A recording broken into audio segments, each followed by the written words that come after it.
Hello friends, welcome back to Suresh suits TV. இன்றைக்கான video பார்த்தீங்கன்னா விடாமுயற்சிக்கான ஒரு வீடியோ தான். ஏன்னா எங்கே திறந்தாலும் விடாமுயற்சியோட ட்ரெண்டிங் தான் இருக்குது. ஏன்னா இப்போ வந்து மகிழ் திருமணி அவர்கள் வந்து இப்போ இன்டர்வியூ கொடுத்துட்டு வந்துட்டு இருக்காரு. அதுதான் பயங்கர ஒரு பேசும் பொருளாக போய்கிட்டு இருக்கு. அவர் என்ன சொல்கிறாருன்னு பார்த்தீங்கன்னா, விடாமுயற்சியில் வந்து அஜித் சாருக்கு வந்து ஒரு என்ட்ரி இருக்காது, அது இல்லாமல் இன்ட்ரோ பிளாக் இருக்காது, அது இல்லாமல் ஒரு பில்டப் இருக்காது. இது வந்து ஒரு கதை நாயகனாக ஒரு தோன்றும் கதை அப்படின்னு நம்ம மகிழ் திருமணி அவர்கள் வந்து இப்போ கொடுக்குற இன்டர்வியூவில் சொல்லியிருக்காரு. அவர் பேசும்போதே அவரோட முகத்திலே தெரியுது படம் வந்து அவ்வளவு நல்லா வந்திருக்கு.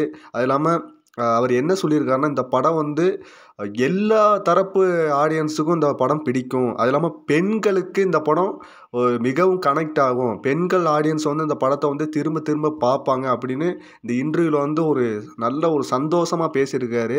அது இல்லாமல் விடாமுயற்சி ஏன் இவ்வளோ டிலே ஆகி வந்திருக்கு அப்படின்னு கேட்கும் போல் அவர் என்ன சொல்கிறாருன்னு பார்த்தீங்கன்னா, நாங்கள் வந்து இந்த படத்தை வந்து 24 மே அந்த டைமில் நாங்கள் ரிலீஸ் பண்ணணும். ஒரு குயிக் டவுனில் இந்த படத்தை எடுக்கணும் பிளான் பண்ணோம். ஆனால் அங்கே உள்ள கண்டிஷன் வேறு. அசர்பைஜானில் வந்து இந்த கிளைமேட்டு சேஞ்ச் ஆனால எங்களுக்கு வந்து ஒழுங்காக ஷூட்டிங் பண்ண முடியல. அதனால தான் இவ்வளோ டிலே ஆகிருக்கு. ஆனால் படம் வந்து ஒருத்தா வந்திருக்கு.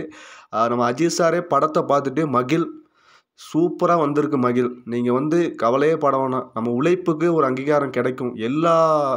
எல்லா தரப்புக்கும் உங்களுக்கு வேலை செஞ்ச எல்லா மத்திய டெக்னீஷியனுக்கும் இந்த படம் வந்து ஒரு பேர் எடுத்து கொடுக்கணும் அப்படின்னு அஜித் சார் வந்து பயங்கரமாக சொல்லியிருக்காரு. அது இல்லாமல் அஜித் சார் வந்து ஒரு புகழ்ந்து பேசியிருக்காரு. அது இல்லாமல் இந்த படம் நம்ம ஏகே சார் ரசிகர்களுக்கும் ஒரு பூர்த்தி செய்யும். ஏன்னா அவங்களும் இவ்வளோ வருடங்களாக எதிர்பார்த்துக்கிட்டு இருக்காங்க. அவங்களுக்கு வந்து இந்த படம் ஒரு டிசப்பாயின்மெண்ட்டாக ஆகாது. அது இல்லாமல் அந்த படம் எல்லா மத்தியிலையும் எல்லா தரப்பு ஆடியன்ஸுக்கும் இந்த படம் பிடிக்கும். அஜித் சார் ரசிகர்களுக்கும் பிடிக்கும் அப்படின்னு சொல்லி மகிழ் சார் வந்து சொல்லியிருக்காரு. இந்த வீடியோ பிடிச்சிருந்தால் லைக் பண்ணுங்கள், ஷேர் பண்ணுங்கள், மறக்காமல் சப்ஸ்கிரைப் பண்ணுங்கள்.